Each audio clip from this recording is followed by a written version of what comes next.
Всім здорово, народ! З вами, як завжди, ваш контртерорист Ван Геймс. Я обіцяв більше не знімати відео про хардплей. Чесно, тоді я думав, що вже все. Цю тему ми офіційно закрили. Перегорнули цю сторінку крінжу і пішли далі грати в нормальні ігри та й дивитися інших авторів, які можуть хоча б зв'язати два слова, да? Але після його реакції на трейлер нового метро...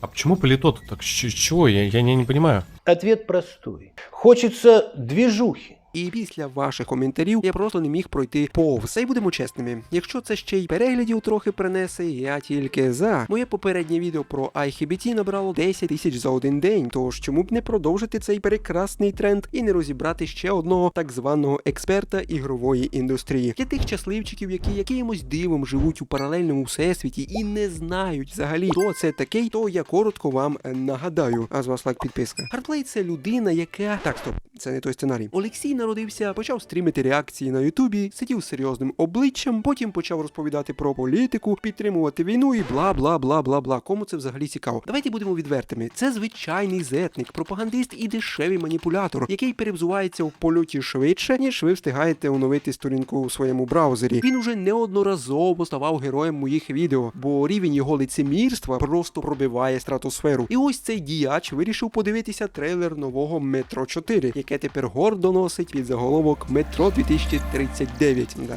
забайте вас на коментарі. Давайте для початку освіжимо в пам'яті сам трейлер, щоб порозуміти, про що взагалі йде мова. Нам показали абсолютно похмуру, безнадійну і неймовірно атмосферну картину. Повернення легендарного Хантера, того самого спартанця, який зник ще в першій частині, залишивши Артему свій жетон і надію на порятунок. Нам показали фюрера, лідера місцевого Четвертого рейху, і підняли градус напруги до максимуму. Боротьба проти диктатури, проти тиранії, проти системи, яка перемелює людей на фарш заради влади, це завжди було серцем серії Метро. І саме тому цей трейлер викликав такий шалений резонанс у мережі. Він кричить про свободу в світі, де свободи, по суті, не існує. Це ілюзія. І що ж на це каже наш великий мислитель хардплей? Він сидить, дивиться в монітор і видає свою першу геніальну думку. Ну, російської локалізації немає, типу, але її швидко зроблять фанати, або самі розробники потім її додадуть. Пишут то, что не будет ру-локализации. Если честно, блядь, ее запилят очень быстро. Типа, это вопрос буквально месяца, я думаю. Я зараз більше емоцій отримав від завантаження Стіму, ніж від цієї аналітики. Серйозно, давайте розберемо цю маячню на атомі. Чи реально зробити якісну фанатську локалізацію для сюжетного AAA-шутера на кілька десятків годин? Це вам не перекласти інді-гру на 200 рядків тексту. Це сотні тисяч слів, це складний ліпсінг, тобто синхронізація губ персонажів з озвучкою, це інтонації, крики в бою, фонові розмови на станціях. Фанатська студія, навіть якщо збере гроші, витратить на це роки, а юридичні проблеми 4A Games та видавець можуть просто кинути страйк на будь-яку спробу модифікувати файли гри або розповсюджувати піратські аудіопакети, і це буде абсолютно справедливим, бо це пряме порушення авторських прав. А щодо того, що розробники нібито самі потім додадуть російську озвучку, ви там що, всі колективно пам'ять втратили? 4A Games – це українська студія. Вони чітко, ясно і без жодних натяків висловили свою позицію. Тобто жодної офіційної російської локалізації,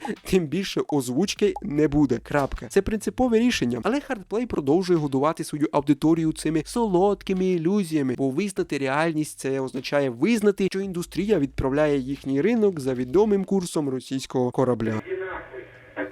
Чуваки, ви досі шукаєте нормальний сервер із реальним двіжем? Забудьте все, що бачили до цього. Вривайтеся на Ghost Roleplay, найбільший український GTA сам проєкт. Це не просто гра, це твоє нове життя. Шалений онлайн, нереальна атмосфера і тотальна свобода. Відкрий безмежні можливості, стань легендою вулиць, жорстким копом або підніми мільйони з нуля. Тут кожен сам створює власну історію. Вибирай будь-яку роль і стань ким завгодно. Граєш абсолютно безкоштовно, хоч на ПК, хоч прямо на смартфоні. Всі вже там, двіж не зупиняється ні на секунду. Встановлення елементарне. Скачав лаунчер, 2 кліки і ти в грі. Не прогав свій шанс. Клікай на посилання в описі і залітай на Ghost Roleplay прямо зараз. Йдемо далі. Наступний тейк змусив мене просто пробити обличчя, рукою. Хардплей дивиться трейлер і на повному сраному серйозі заявляє: ой, а що це тут у нас? ФПС просідає? Оптимізація буде поганою і, походу, розробники спеціально це зробили. Вони не стежать за грою. Що за ФПС? Чому така погана оптимізація? Потрібно це виправляти.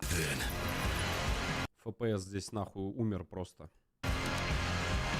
Может быть, допилит. А тепер увага. Людина аналізує ФПС у змонтованому, трейлері. Серйозно, це вже я не розумію, ну це якийсь де здоровий глузд. Я думав, зараз буде якийсь широкий аналіз, а виявилось, ми просто дивимося YouTube разом із людиною, яка не розуміє взагалі, як працює відеовиробництво. Чувак 9 років на Ютубі і не шарить взагалі, як це все працює. Я не розумію, як. Хоча, це ж вам не реакції записувати. Давайте я поясню для Льошки і для людей, які взагалі чайники, як це все працює. Чим відрізняється трейлер від реального геймплею? Давайте так. Трейлер — це відеофайл, тобто це MP4 формат на Ютубі, який пройшов через десяток стадій рендеру, монтажу, кольорокорекції та жорсткої компресії алгоритмами самого Ютубу. Коли ви бачите просідання кадрів у трейлері, у 99% випадках це проблема рендеру монтажної програми або уповільнення часу для кінематографічного ефекту, а не реальний дроп кадрів у рушії гри. Робити висновки про фінальну оптимізацію за трейлером — це як оцінювати смак піци за її фотографію в інстаграмі. Тобто це тупо. Задай трейлери Кіберпанку 2077, які літали в 60 кадрах, а на релізі консолі минулого покоління просто плакали кров'ю. Або задайте Відьмак 3, де графіка в трейлері кардинально відрізнялася від фінального продукту. Про п'яту частину GTA я навіть говорити не буду. Аналізувати технічний стан гри за промо-роликом — це розписатися у власній некомпетентності, і це дуже сильно величезний показовий мінус, тому що чувак 9 років на Ютубі. 9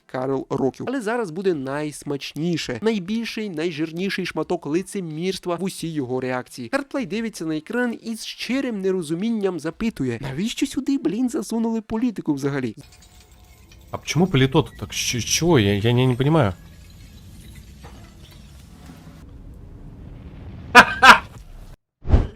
Я ледве не впав з стільця, от серйозно. Навіщо засунули політику в метро? От серйозно, навіщо? Давайте я розжую це максимально детально для Льошки, бо здається, що він грав у цю серію із заплющеними очима і вимкненим мозком. Уся серія Метро, починаючи від самого першого роману Дмитра Глуховського, була наскрізь політичною. Це не просто книжка про те, як, мужики стріляють у мутантів під землею. Це жорстка, безкомпромісна політична алегорія. Автор книжок використовував метрополітен як мікромодель суспільства, де кожна гілка, кожна станція представляє певну ідеологію. У метро 2033 у нас є червона лінія, буквально втілення комуністичної диктатури з її репресіями, гулагами і розстрілами. У нас є четвертий рейх, фашисти, які міряють черепи і знищують усіх, хто не підходить під їхні стандарти. У Last Light, наприклад, весь сюжет крутиться навколо політичної зради, використання біологічної зброї та спроб ордена зберегти крихкий мир між цими радикальними фракціями. А Exodus? Ви взагалі пам'ятаєте сюжет Exodus? Уся зав'язка гри будується на тому, що уряд навмисно глушив радіосигнали, ізолював людей у підземеллях і брехав їм про те, що весь світ знищено лише заради того, щоб зберегти свій контроль над залишками населення. Це буквально історія про те, як влада обманює і, звісно, маніпулює своїм народом. Політичний підтекст існував із самого народження цієї франшизи. Це її ДНК. Без цього конфлікту ідеології метро перетворилося б на звичайний терп про павуків і радіацію. Якщо ви не бачили там політики раніше, то у мене для вас погані новини. Ви просто дивилися на екран, не вмикаючи голову. До речі, я вже робив окреме відео на каналі, де ми по гвинтиках розбирали всю політику та філософію в серії Метро. Обов'язково подивіться цей відос, якщо хочете розбиратися в темі глибше, ніж деякі стрімери з 10-річним стажем. І на фоні всього цього Хардплей раптом видає фразу, що трейлер викликає у нього ностальгію.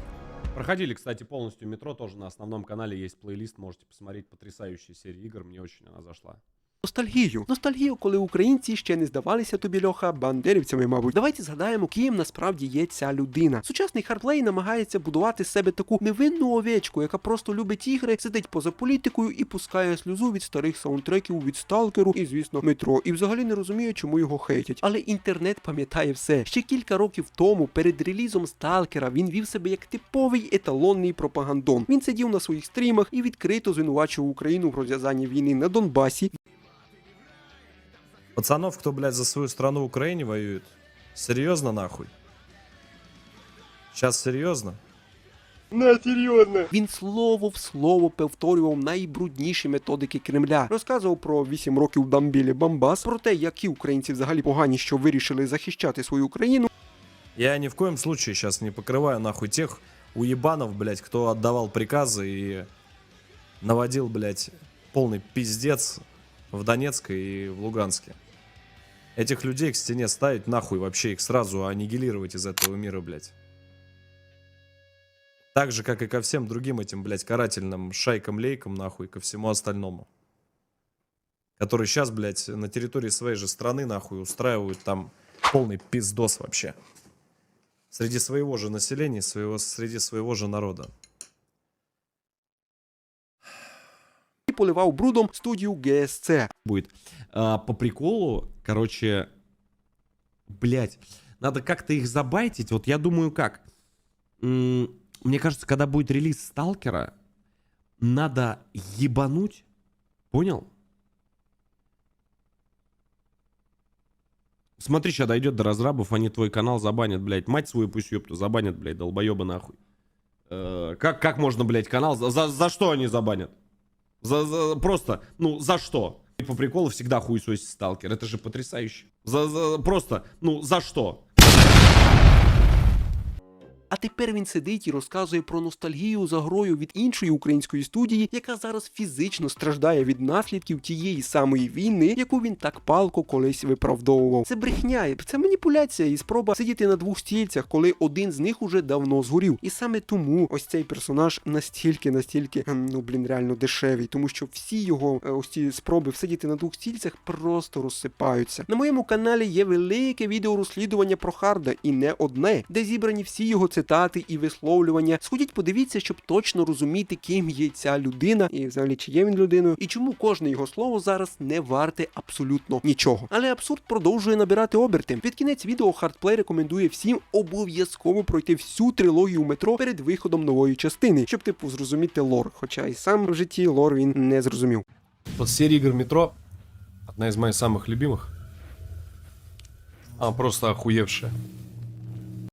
А тепер найцікавіше, гру рекомендують усім, хоч її створила українська студія, яка відкрито підтримує свою армію, а сюжет базується на творах людини, яка у них в країні визнана злочинцем. Ви взагалі уявляєте рівень шизофренії цієї ситуації? Ну тобто Дмитро Глуховський, автор всесвіту Метро, визнаний у Російській Федерації іноагентом та, звісно, екстремістом, заочно засуджений до в'язниці за те, що називав речі своїми іменами. Гра розробляється for A Games, боже, як там правильно, українцями, які не приховують свого ставлення до агресора. І тут сидить The Patriot і рекламує цей продукт своїй аудиторії. Що буде далі? А далі буде дуже прогнозована від мене історія. З ймовірністю 99% ближче до релізу гри Роскомнадзор просто забанить цю гру на території РФ. Заборона буде виглядати максимально тупо і прямолінійно, як завжди. Вони внесуть її до реєстру забороненої інформації, скажуть, що вона дискредитує владу, армію та ще й фінансує ворогів через купівлю в Стіму. Її просто прирівняють до екстремістських матеріалів, і купівля цієї гри з російських карток через милиці може закінчитися реальними кримінальними справами для звичайних геймерів. Тому що країна, яка будує свій власний реальний четвертий рейх, ніколи не дозволить своїм громадянам грати в гру, де головний герой цей самий рейх знищує. Українські розробники зробили геніальну річ. Вони створили світ, який настільки точно б'є в ціль, що сама реальність починає його боятися і забороняти. Згадайте ситуацію зі Сталкером. А Hardplay цього не розуміє. Він просто бачить знайомі літери на екрані і все. Ну і щоб добити всю цю аналітику, Хард радісно заявляє, що дата виходу 2027 рік, і що це стане одним із найкращих років для геймінгу. Февраль 27-го. Ну, в 27-м очень много игр выходит годных. Очень много. А тут думка закінчилась швидше, ніж сам трейлер. Звідки такі глобальні висновки? Які ще великі релізи реально підтверджені і залізобетонно, заплановані на 27-й рік, щоб робити ось такі заяви космічного масштабу? Може новий Відьмак від поляків? Може сиквел Кіберпанку від поляків? Усе це вилами, по воді писано. В сучасній ігровій індустрії переноси на рік-два – це абсолютна норма. Тобто робити висновки про найкращий рік на основі одного кінематографічного трейлера гри, яка вийде через 3 роки, це рівень експертності гідний бабусі біля під'їзду, яка прогнозує погоду за тим, яке коліно болить. Це максимально тупо. Ніде немає підтвердженої інформації. Знаєте, що мені найбільше здивувало взагалі у всій цій історії з його відео? Не якісь окремі слова, не його відверта тупість, маніпуляція щодо ФПС чи локалізації, а те, що після перегляду я взагалі не зрозумів позицію автора. Тобто я не зрозумів нової думки, я не почув жодного, навіть найменшого аналізу якоїсь там агресії. Я просто побачив дорослу людину, яка ввімкнула трейлер на стрімі і просто періодично щось щось мечала в мікрофон. Типу, му-му-му. Давайте прояснимо раз і назавжди різницю, тому що ви не розумієте різниці. Реакція — це коли ти відкриваєш рот, блін, свій від здивування і кричиш разом з чатом. Огляд — це коли ти просто аргументовано оцінюєш вже готовий продукт після проходження. А аналіз — це коли ти береш наявну інформацію, розбираєш її по кадрах, шукаєш приховані сенси, відсилки, працюєш з контекстом розробки і лором гри. Те, що робить Hardplay, це не реакція і не аналіз. Це просто паразитування на чужому контенті. Він вмикає відео, робить розумне обличчя, видає пару кліше в стилі «Ой, ну, політика фу-фу-фу» або «Ой, графіка фу-фу-фу». І на цьому його інтелектуальні здібності вимикаються. Він просто не здатен скласти 2+2 і зрозуміти, що йому показують на екрані. Hardplay ненавидить усе українське. Він без радістю плюнув у цей трейлер і розповів, яка ця гра жахлива і пропитана пропагандою. Але ніколи в житті він вам про це прямо більше не скаже. Бо вже були випадки, коли він відкривав свого рота занадто широко і потім ледве виліз із того болота скасувань і втрати аудиторії, намагаючись відмити свою репутацію. 196 тисяч людей, які подивилися мій перший ролик про цього персонажа, говорили про те, наскільки жорстко вступив в гівно. І потім дуже сильно жорстко Hardplay питався з цього говна, як то кажуть, виползти. Ну а тепер він грає в обережність, тому що більше не хоче занурюватися в говно. Але аналіз залишається аналізом. Чому я взагалі витрачаю час на розбір таких персонажів, як цей? Бо коли найбільші блогери з мільйонною, аудиторією починають говорити настільки тупо і поверхнево, глядач теж перестає копати глибше. Люди звикають до того, що ігри — це просто півпав для дітей, а будь-який глибокий сенс таврується як непотрібна політика. І це вже дуже сильно змахує на пропаганду, на цілеспрямоване відучення людей думати власною головою. Напишіть у коментарях, що ви думаєте про цей цирк, чию реакцію розібрати наступною. Можливо, в інтернеті ще залишилися автори, які реально сказали щось цікаве, проаналізували лор, знайшли якісь пасхалки, а не просто нили про локалізацію і політику. Реально, забарило вже реально. Бо після цього відео мені хочеться знайти когось більш, агресивного, хто хоча б спробував розібрати трейлер, зрозуміти його глибоку суть і, звісно, аргументовано назвав гру русофобською в хорошому сенсі цього слова, а не просто подивився відео на ютубі разом із чатом. Багато я не прошу. З вами був контент-терорист OneGames. Думайте своєю головою, аналізуйте те, що ви дивитесь, і не дозволяйте дешевим таким пропагандистам промивати вам мізки. Він навіть не розуміє, як трейлер пишеться, він не розуміє, як це все працює. Побачимось дуже скоро. З вас лайк, підписка обов'язково. Давайте наберемо 8 тисяч підписників до кінця серпня. Підписуйтесь. Ну і на телеграм можете підписатись, посилання в описі. Пока.